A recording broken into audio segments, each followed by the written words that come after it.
there was a moment when I thought, oh, I have to make it look like art. Whatever my idea of art is, or whatever conventional idea of art is. And usually the things that are the farthest out, that look the least like art to me, are the things that become the most important. The American painter Glenn Ligon is one of my people, my folks, and one of the most recognizable figures in the modern art scene. His distinctive political work uses repetition to abstract the texts of 20th century writers. I'm Helga Davis, and welcome to my show of conversations with extraordinary people. In this conversation, we talk about his childhood and what it means to have a parent who fiercely and playfully supports you. We also discuss the essential lesson that there's value in the things you do differently, and why he won't take an afternoon nap in his own studio. And I had a performance, I don't remember where.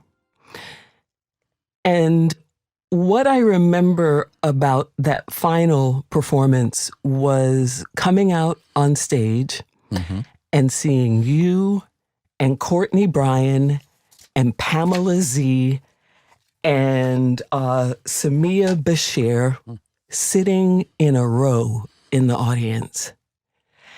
And I completely freaked out. Really? Yeah. And yet, when I saw the four of you sitting there, I can't believe I want to cry. It's so silly. Or not. I said, my people are here. Yeah. They're your people. And then my friend Thelma Golden, our friend Thelma Golden, says, your folks. My folks are here. Your folks. And I felt lifted. I felt seen. And all of a sudden, that performance became a different thing. I felt that I was doing everything for you. And in fact, at the end, I have a moment where I have a monologue that I deliver, where I come down off the stage, and you were there on the end, and I put my hand on you. Yes, I remember. I remember. Which was both shocking, break that fourth wall, but also riveting, because I knew you. And I wasn't expecting that, but also to be embraced in the space of a theater, because, I'm a visitor to Rome. I'm at the academy, doing a residency for 3 months. I don't have the Italian, but I found some folks, and we decided we need to go see Helga. That's it, The thing that also happened that is a little bit harder is that while I felt lifted up by the four of you, it was the first time ever I felt separate from my people. Because you had been on tour. Because I had been on tour and I had been with my other people. Right. And I've never felt different or apart or separate from them. And in the moment when I saw you all and we embraced after the show, suddenly I belonged to someone else. And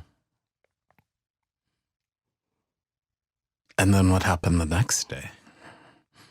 Well, after you all left, I think, didn't we go somewhere and eat? Yes, and that is the great equalizer. Right.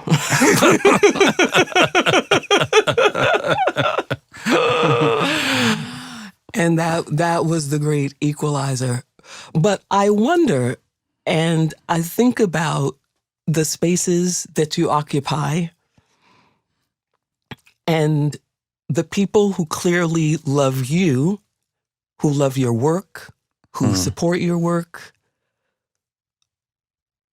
who are not always people who look like you. Right. And I'm curious to know what your experience is being in those spaces. And does it make a difference? Do you feel protected by your work? I think I always assumed that the majority of my audience was not going to be people that look like me. Why did you assume that? Because I remember my mother saying when I said to her I wanted to be an artist, the only artists I've ever heard of are dead. Picasso, Matisse, who were in fact dead when she said that. And more importantly, why do you always have to follow what white people do? Because being an artist is what white people do.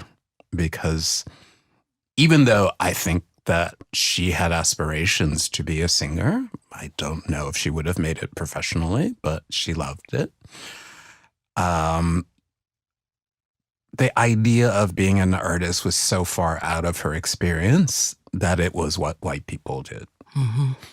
And so it made no sense to her. And she came around a bit, after many, many years.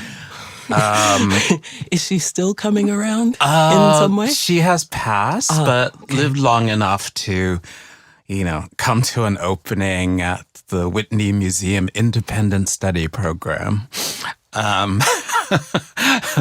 which was in a loft in Lower Manhattan at that moment. And in the middle of the opening, there was a blackout.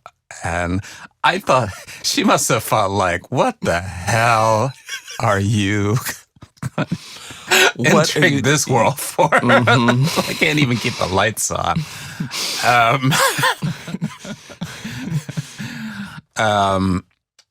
But I think the assumption was that the art world was white. And I'll tell you a terrible story. Robert O'Mealy, who's a professor of African American Studies, was at... Where? He was at Wesleyan at that moment, and then subsequently went to Columbia. But he taught an Afro-Am class when I was at Wesleyan and invited me to go see a lecture he was going to attend at Yale, Romare Bearden. And this would have been maybe 1980, 1981. So I go with him to this lecture, big lecture hall, packed with people. It starts late. We're looking for, where's Bearden? This man in coveralls, big guy, coveralls, comes out. He starts adjusting the microphone. I'm still looking off to the side. Where's Bearden? And then the guy, adjusting the microphone, starts speaking. And I realize I have so little image of what a Black artist looks like that even when they're on the stage, I don't recognize them. Because nobody in my classes, is telling me about Black artists. There are no role models there. I hadn't found my folks. Toni Morrison says, I may be misquoting, but she says in an interview, when she moved to New York, her mother said, well, why are you doing that? You don't have any people there. And she said, I'll find them.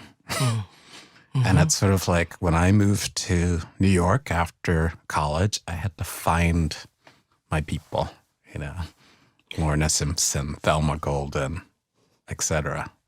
Had to find my people. But the art world was very white. The dealers were white. The curators were white, except for Thelma. Bless her. When I joined my first gallery in New York, you're like, oh, you're the first one. And I knew exactly what they meant because I was the first one, But that was the situation for a lot of us. So I always assumed in some way that the great portion of my work would not, I was going to say, that's an interesting question. What I was going to say was not for Black people, but that's very interesting to say that. Yeah. I guess my correction would be the majority of my audience would not be Black people, but it's interesting to say not for Black people.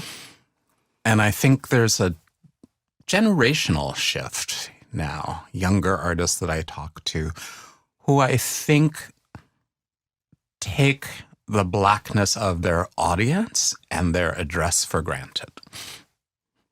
And everyone else, it's an open call. Everyone else can come along, but not making work for white folks. Do you recognize that taking for granted? Do you feel that you benefit from that now also? I benefit in terms of the ambition and scope of what they think they can do or what they are doing.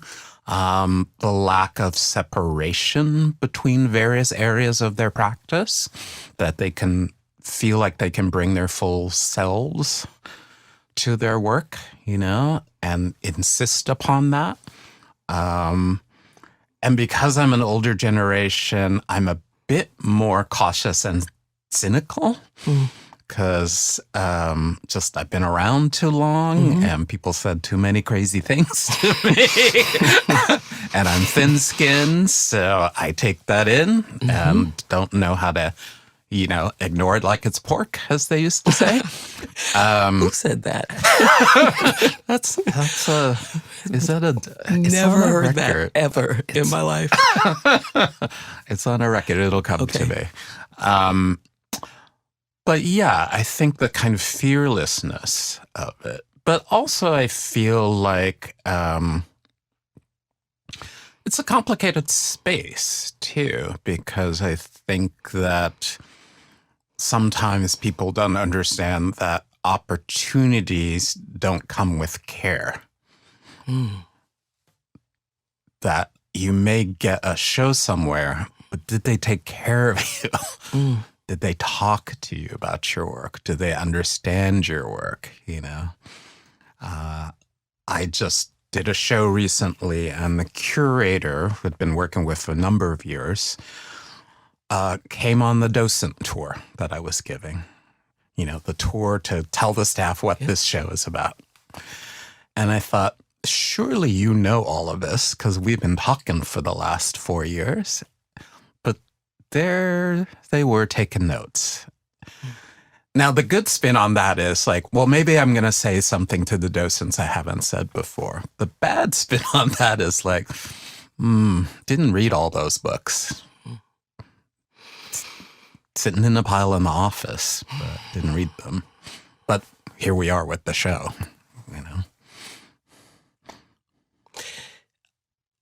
The other thing that we have in common, which I did not know until yesterday, is that we both went to the Walden School. Oh, right. Of course. Yeah.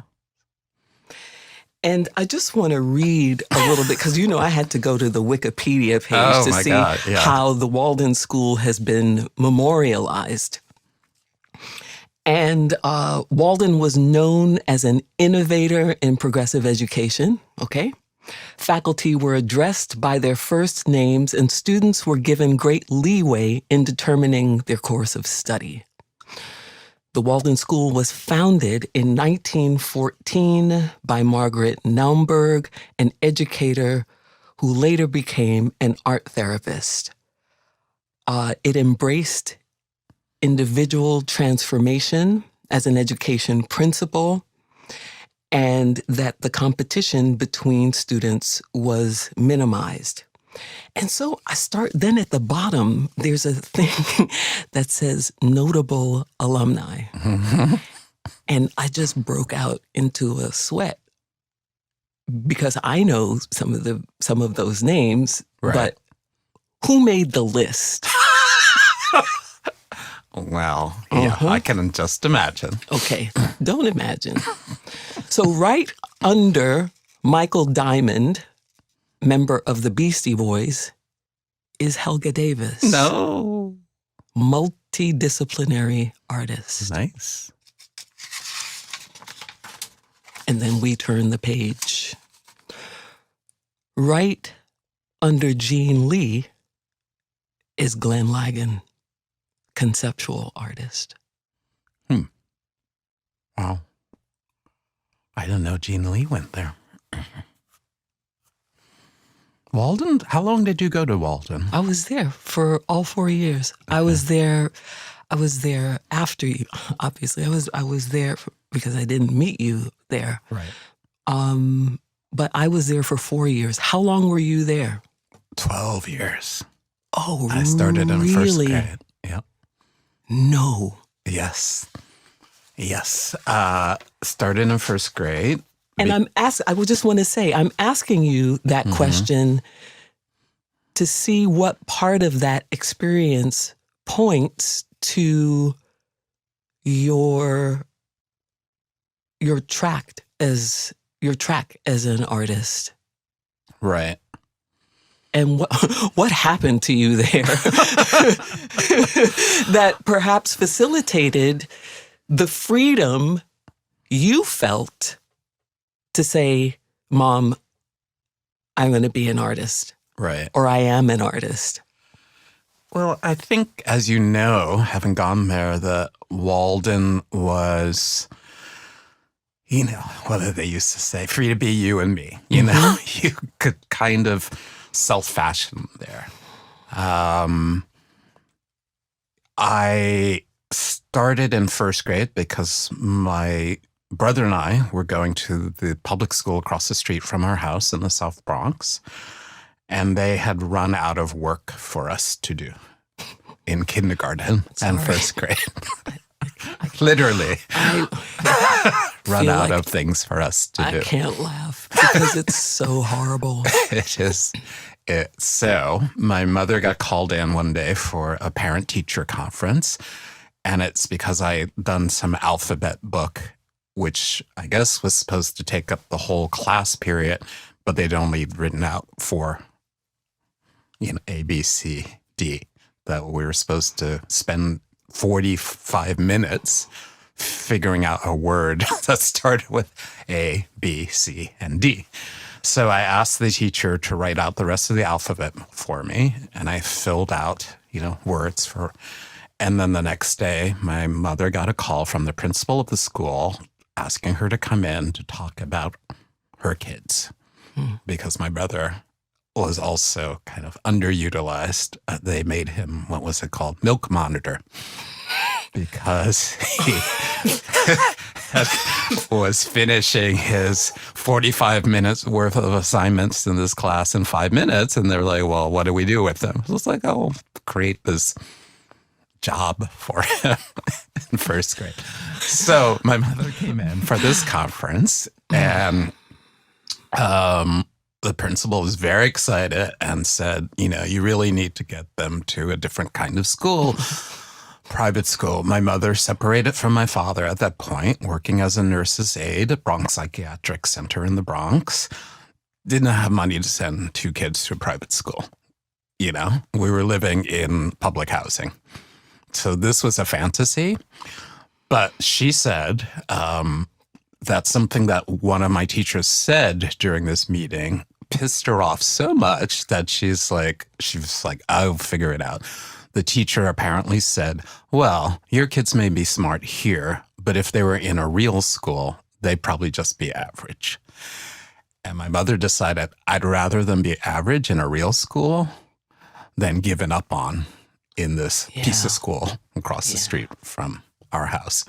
So she found the school that gave the most scholarship money. But ironically, one of the most liberal schools in the city. Yeah. Which is probably why they get the most scholarship money. So that environment, when you're going to school with kids who live in duplex penthouses on Central Park West and have world-class art collections in their apartments, who end up being rock stars, like Diamond. For instance. There was a certain kind of license for me to imagine something different than the trajectory Which I wouldn't say this actually, now I'm thinking about it, is not actually true, because the fact that my mother made that effort to send me and my brother to that school meant there was a trajectory she thought we should be on, which maybe wasn't being an artist. I didn't want to say that. Yeah, wasn't being an artist, but was a trajectory different than the one that she had grown up with. The, expectations for her as a young girl growing up in a sharecropping family in South Carolina, those expectations were not the expectations she had for my brother and I. So this movement to Walden, for our education was an important part of her dreams for us. But, the scholarship child gets new dreams. Did you feel like a Black kid in Walden? I felt like a Black kid in that I had to figure out how to not be perceived as a Black kid, because that came with a lot of assumptions and expectations and, oh, you don't know how to do this, you don't know how to do that. Oh, this is not your experience. Why would you be interested in this? Or only a Black kid. Or only a Black kid, yes. Is a better way of saying it, I think. Right. Now, I'm for some overvalued Blackness, Walden, because of its involvement in the civil rights movement and, Goodwin, Chaney, and Swerner, Andrew Goodman, one of those one of the, why am I saying Black? Civil rights workers, yes. Tragically killed. But the high school at Walden was named after Andrew Goodman. So there was a deep involvement, I think, interest in justice in a broad sense in that school. And maybe, in some moments, a kind of over valorization of Blackness, But when you're a kid, you want to fit in. And for me, fitting in meant like when I was at a friend's house for a sleepover, I didn't want to be the Black kid there. I just wanted to be a friend of whomever's house we were at, And so I think in some ways, also I was going back, from home, an hour and a half on the bus and subway to the South Bronx. And so there's a bit of attitude adjustment that had to happen the nearer I got to my house. Because if you didn't, if you look like a private school kid coming home to the South Bronx, you would be treated as such. And you would get jacked up every day. So, but also I think I was bookish, so I stayed inside, My brother was the opposite. He could be outside all day long. My mother used to force me to go downstairs to play. I should go out and play. You need to go out for an hour. So I'd go downstairs and sit in the back of my building where the maintenance men had a workshop and they had a time clock. And when 1 hour passed, I'd come back upstairs. So I was literally outside for exactly 1 hour because she said you had to go out for an hour and play. So, were you making stuff already? Yes, I was interested in art. I don't know where that came from, but I would make, Christmas cards for my relatives. And so I was always drawing and, and certainly encouraged in that. I was sent to pottery classes in Greenwich Village, and I did after-school drawing classes at the Met, so. And all of these were programs that were free, and your mom got you in there, or she just made sure you were there? I think she made sure I was there. I'm sure they weren't free, maybe subsidized. And my mom's sort of, any book that my brother and I wanted to buy was fine. Expensive sneakers? No. Drawing classes after school at the Met? Yes. you know? But I don't think with the sense of I'm going to become an artist, maybe the sense of like, this is what a good citizen should know something about, you know, art, among other things. So there was encouragement and bafflement at the same time, you know? How does that show up in your work? Do you think it still shows up in your work now? Or how did it show up in your work earlier? I think maybe a level of experimentation. I remember this story now. I'm going to cry. I think I must have been 8 or 9 years old, and my mom got a set of dishes by Corel. And they were advertised as unbreakable. And the curious child that I was I asked, why is this unbreakable? And my mom, you know, single parent, you know, fighting for that child support from my dad, living in the projects, is like, I don't know. Let's see. So she took a plate out and she gave it to me, and I dropped it on the floor, shattered into a million jagged, you know, dagger-like pieces. But thinking about that later, because we were still finding pieces of that plate for like weeks afterwards. But thinking about that, I was like, my mom was open enough to my curiosity to do crazy thing like let me smash a plate she had just bought. Just because I was curious. And that was the kind of child I was.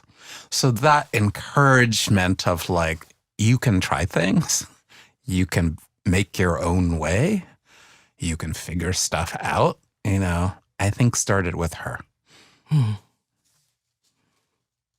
Because in some ways I felt like I made my own life. Like being an artist, there's no like, people now it's like law school. You know, you go to the... No, what does that mean? It's like law school. You know, you go to this program and you're guaranteed this kind of career, and people start looking at your work when you're an undergraduate, and, you know. But back in the day,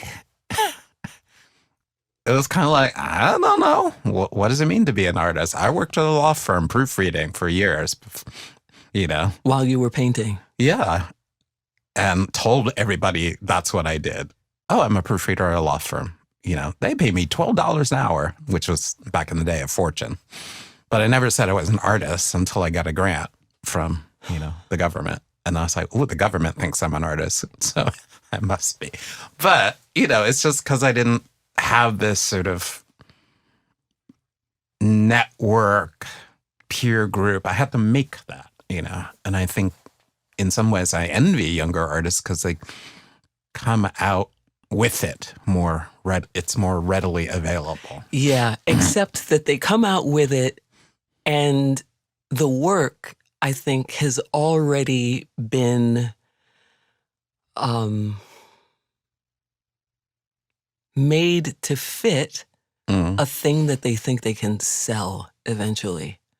And I'm not saying everyone. Yeah, I agree. But it's edited so you get a visit from a gallerist or whoever comes to see. Right.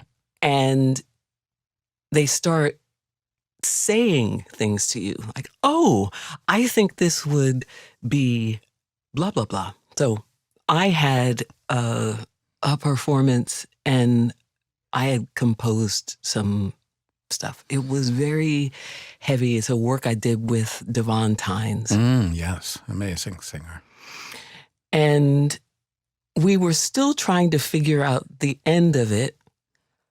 It involved some dancers, and I was singing something that had one lyric, when you hold me like this, I can't breathe. And the idea was that there would be 2 sets of dancers. One set would be a kind of love dance, Mm. and the other would be reenacting the death of a Black man by choking, by being in a chokehold. And that the audience had to watch both things at the same time. They couldn't choose. And Devon was very clear that he didn't want to watch Black people killing Black people on the stage. And so we were trying to figure it out. And then someone who loves Devon and who loves me offered to help us develop the work even more, to further develop the work. And in between that person and Devon and I was one other person who was trying to keep the person who wanted to give the money away from us. Yes. So that we could work. And he asked that person, do you think I could suggest an ending? And she told him, no, absolutely not. Wow. And don't you know that after we finished, he came directly to me to tell me how he thought the piece should end. And in the next breath, said that he was looking forward to supporting the work.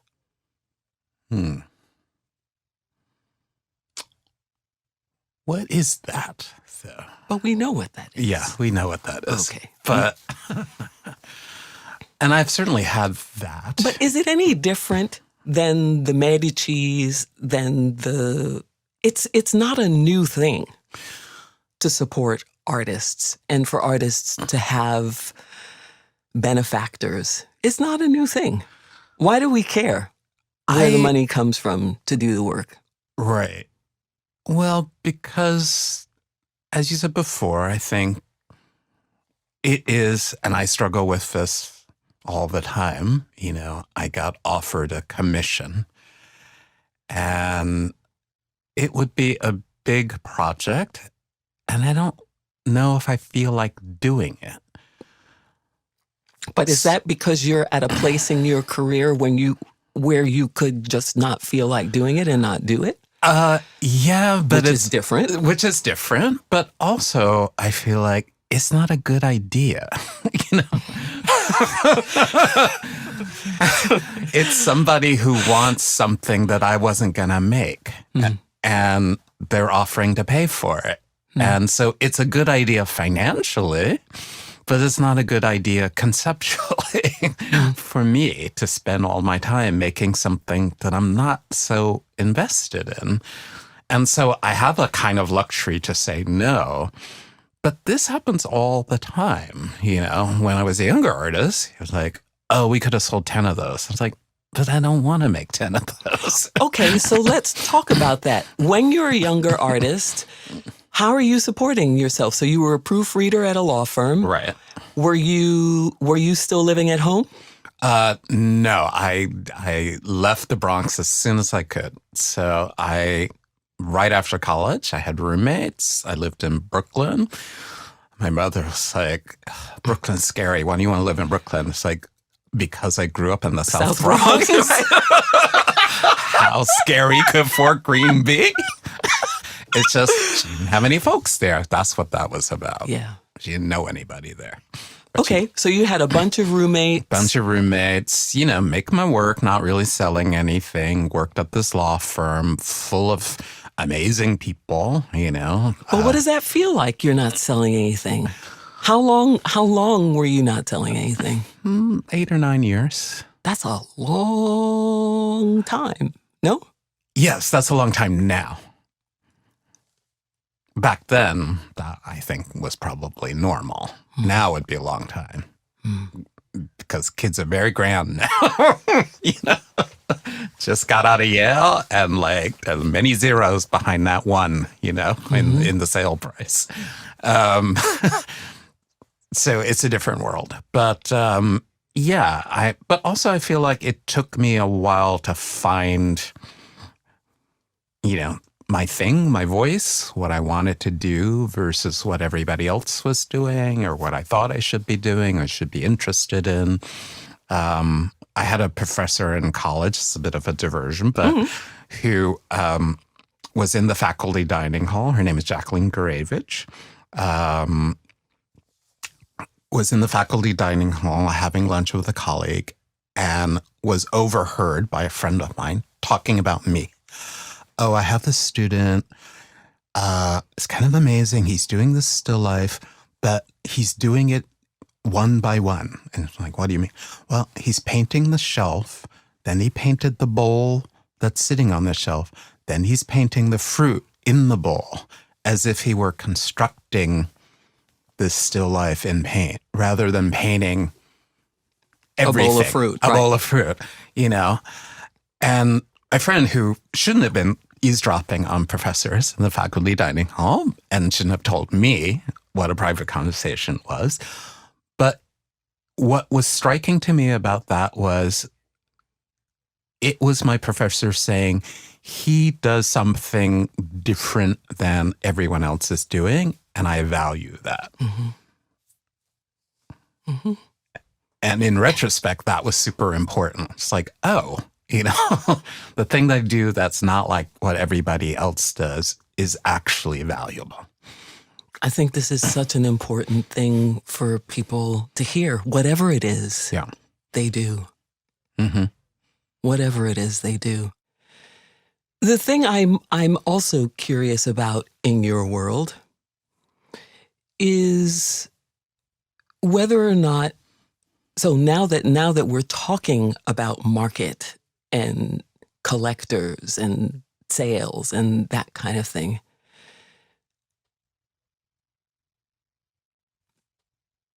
are you getting what you deserve? In terms of notoriety, in terms of compensation, in terms of ability to be seen in different kinds of environments? I think that it is a continual struggle to get what one deserves.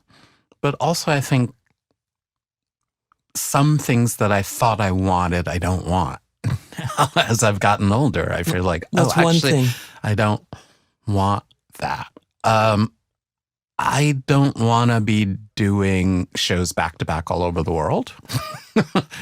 I don't want to design sneakers.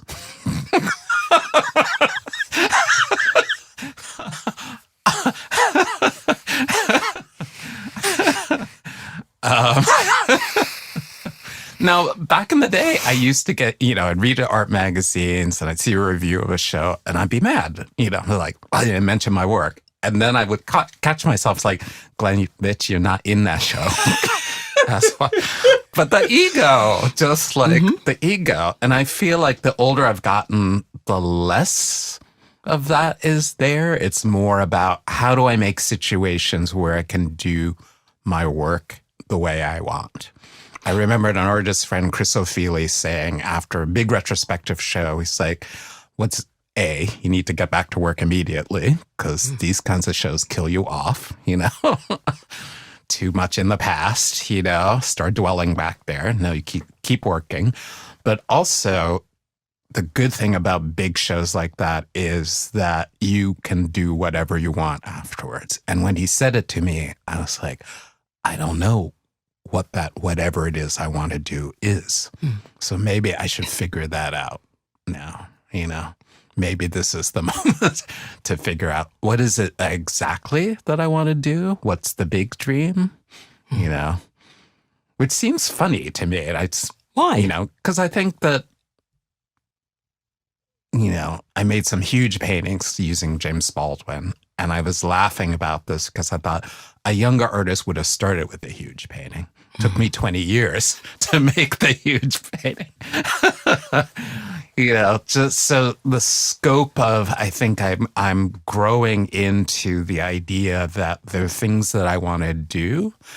And I've worked hard enough to set up the situation where I can do them now. But what are those things? You know, what really are those things versus what people think I should do? You know. When I had a conversation with Henry Threadgill, he spoke about needing a lot of time to do nothing. Mm-hmm. And I don't think it's doing nothing. I think it's just time to give your brain the opportunity to process, to find its inspiration, to find the thing that that it's like any relationship. You know, you meet and then you're excited. Mm-hmm. And then you don't need sleep, you don't need food, you don't need anything. You just need to be in that thing. And I'm wondering, do you need moments when you're doing nothing to just be with yourself and allow things to come in order to make the next thing? More and more so. I have people that work with me in the studio. Ooh, what do they do? All the things that I used to do, like answer every email, you know, every request for images, you know, scheduling stuff, like what day are you available, that kind of stuff, but also to help do the prep work for making work, you know, like I have a guy who's does all the production work. So he's the one that's stretching those canvases. I used to do that, you know, and I realized, like, you know what? I could have more time to paint if somebody has stretched this canvas, you know. It's not important to me to stretch this canvas. It's important to me to put some paint on it, you know. So people to help me do that. But I also realize that I like to be in the studio alone, and the studio is spacious enough that I don't have to see the other people, but I hear them. And I realize that even if I hear them, I feel responsibility to them. I feel like if they're working, I should be working. So we reduce the days that they work. So they work 3 days a week. So that Monday and Friday, I'm by myself. And this is their choice, you know, like everybody wants to work less now, you know, or everybody wants to work part remote, part in. And I was like, fine, let's have remote days then. So Monday and Friday, I'm there by myself. And I have a totally different working process, even though I don't, you know, on Tuesday, Wednesday, Thursday, I come in, I say, hello, how was your weekend? I go to my side of the studio. I don't talk to them for the rest of the day, but I'm aware of them. I feel that. I'm like, oh, I feel like taking a nap now, but that's weird because there's somebody right there. Why is that weird? Why? It's your studio and it's your process. Why not give yourself that? I don't. And it also gives them permission, and you can tell me I'm wrong, gives them permission in their practice to see that you don't always have to be on. You don't always have to be, that productive can look like many things. I think maybe it is some sense of fairness, and that doesn't. No. I don't know. That's bullshit. Nope. I call bullshit. You don't want them to see you sleeping. You're a black man taking a nap in the middle of the day on your couch, and you don't want them to see that. That's probably true. But I would also say, no, you're probably right. But I remember a really dear friend, artist named Byron Kim. We worked at law firm together. I worked the morning shift. He worked the night shift. And I didn't know Byron at all. I just knew that there was a guy who came down every morning after his shift with his work done. Whereas most of the people on the night shift would come down with half their work done because they've been sleeping in a conference room for half the night. And I was like, I don't know this Byron Kim, but I like him. And we're friends to this day. This was 35 years. You liked him because he did his work? And he had a work ethic. He had a work ethic. And he also was not screwing other people, because when in those kinds of situations, when you don't do your work, you're just screwing the next people, Fine. The people that come in the morning but shift, in your studio, which was me. Okay, but in your studio, yeah, you're not screwing anybody. It's your work and your process. My brother Glenn, I am here to liberate you today. Amen. Or not. It's true. And maybe this need for time, the need to be alone, is the beginning of feeling like I make what I want when I want it, rather than factories working today. Like, gotta keep, Mm-hmm. Can't take an hour and a half for lunch, gotta get back in, No, Glenn. But okay, I'm going to let that go because I need to ask you something else. Okay. And I see you messing with me. I am not messing with you. You are indeed.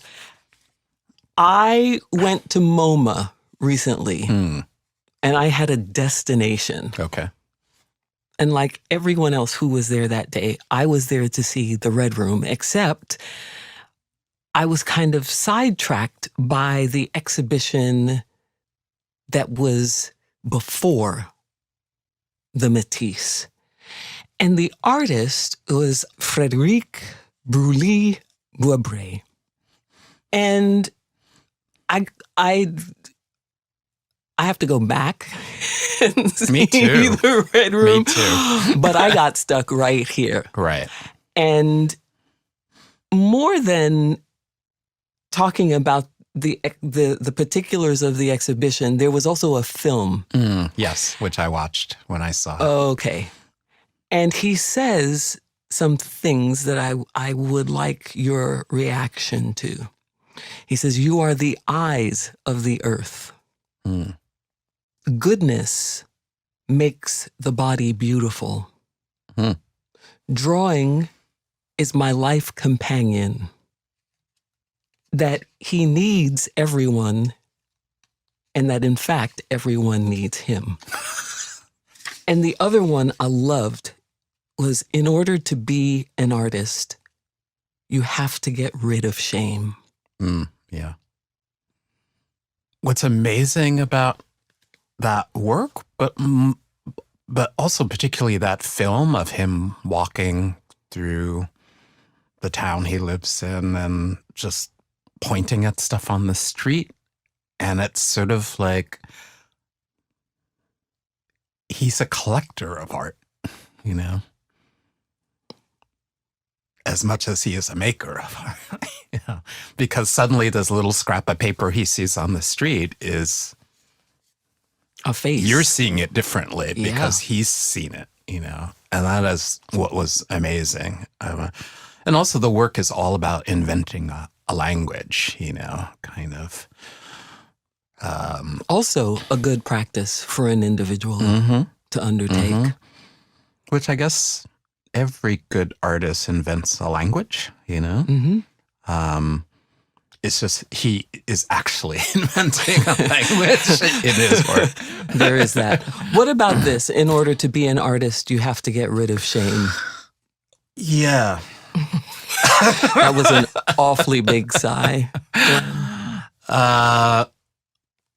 It's true. It's the shame of whatever subject matter you want your work to be about, which is different than the subject matter other people's work is about, or your take on that subject matter. Sometimes just the shame of being an artist in the world that thinks that intellectual activities like being an artist are suspect, something to be suspicious of, something not quite,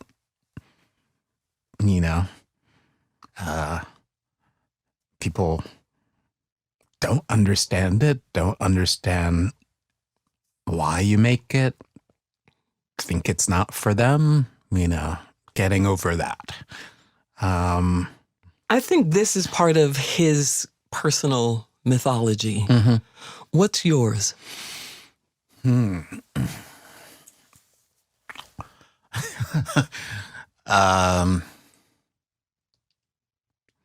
Wow. Great question and hard question to answer. I would say my mythology is that I have tried to make my work and therefore my career a model of a certain kind of integrity about how to live in this art world. Just the art world, though? Well, the or world. Primarily? Primarily the art world, because it feels a bit consuming, but it's not the world, I'm having, and this is not to brag on myself, but I was out on the street once, many years ago, in Fort Greene, having lunch in a restaurant on DeKalb Avenue, and went outside, was standing at the bus stop, and a young Black woman came out of the restaurant and ran up to me and said, I was too shy to say it when you're sitting down, but I just have to say that I so admire your work. And she didn't say she was an artist. She just had seen work somewhere. And she recognized me from the video in the show or my picture somewhere. But totally random like that, And I thought, it is amazing to me that something I made can compel someone to get up out of their seat and run out to the bus stop to thank me. Did it mean something different to you that she was an African-American person? Yes, and I guess it shouldn't, but it did. It meant something really special. And maybe that's my own failure about, who I perceive my audience to be, because you don't really, in the end, know who your audience is. Especially because the work circulates, outside of art spaces because it's online and, various things. But it did mean something particularly at that moment because I think maybe you have this too. I think many artists have this moment where they're like, who am I making this for? Mm-hmm. Is drawing your life companion? Not in that way. I would say, also, I make strange drawings too. I make drawings using letter stencils. So other people's words are my life companion, I guess, because so much of my work has been about the use and transformation of other people's words, inhabiting them through the making. What was the text that sent you down this path of using text in your work? Zora Neale Hurston, an essay called How It Feels to Be Colored Me, written in the early 1920s, and just taking little fragments out of that essay. She's talking about her time at Barnard, being the only Black student in these predominantly white spaces. She has these sentences in that essay like, I feel most colored when I'm thrown against a sharp white background. So I plucked those sentences out of that text and started making paintings, just repeating that sentence down a panel, till it became dense at the bottom, illegible, but you knew what the text was because it's very clear at the top. Right. So that act of repetition, writing, causes a transformation, causes an abstraction. So That's my work, basically. So Zora Neale Hurston got Zora you. Neale Hurston, yeah. Okay. And back to this question of mythology.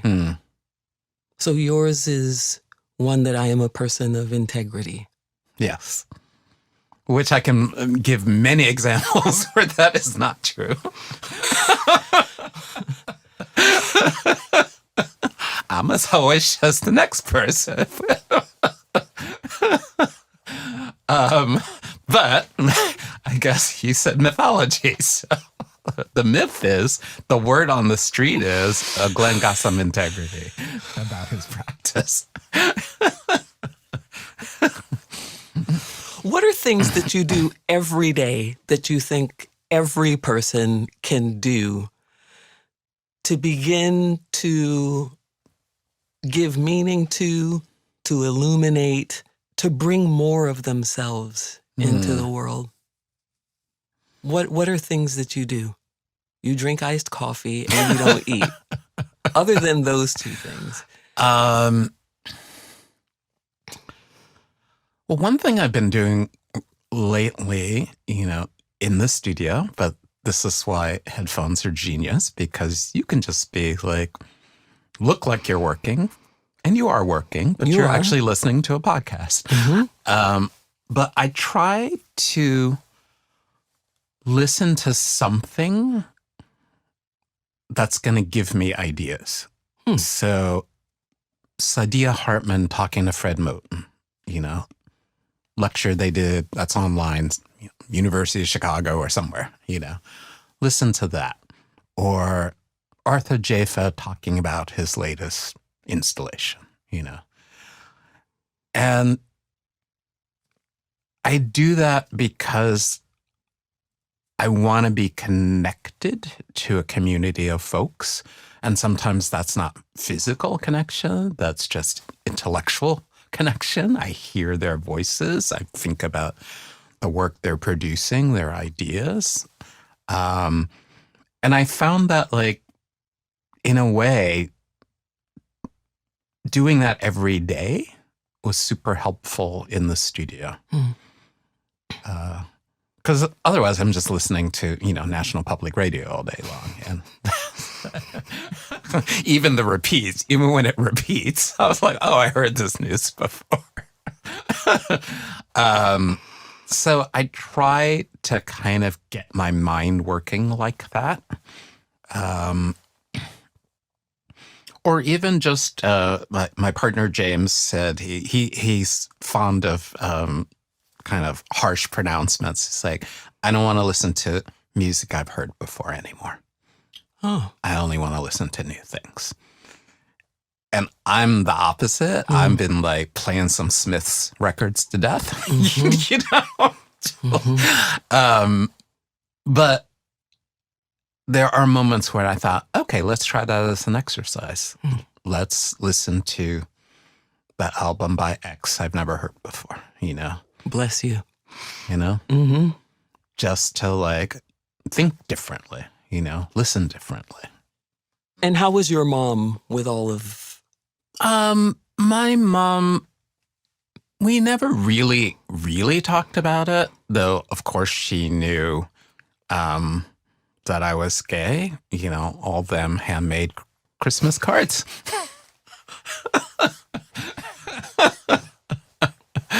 But I think at the end of her life, she made peace with it in a way with, we never had the direct discussion, but she would talk about, cousins and, who must have said something to her about me. And she would not say what they said, but say, well, she's been married 5 times, So what's so great about being married to a man, And I took that as her way of saying I don't understand. I don't really want to talk about it, but I acknowledge, even her marriage to my father, was problematic. They separated when I was 3-4 years old, So she's like, I was married. Ain't that great? funny.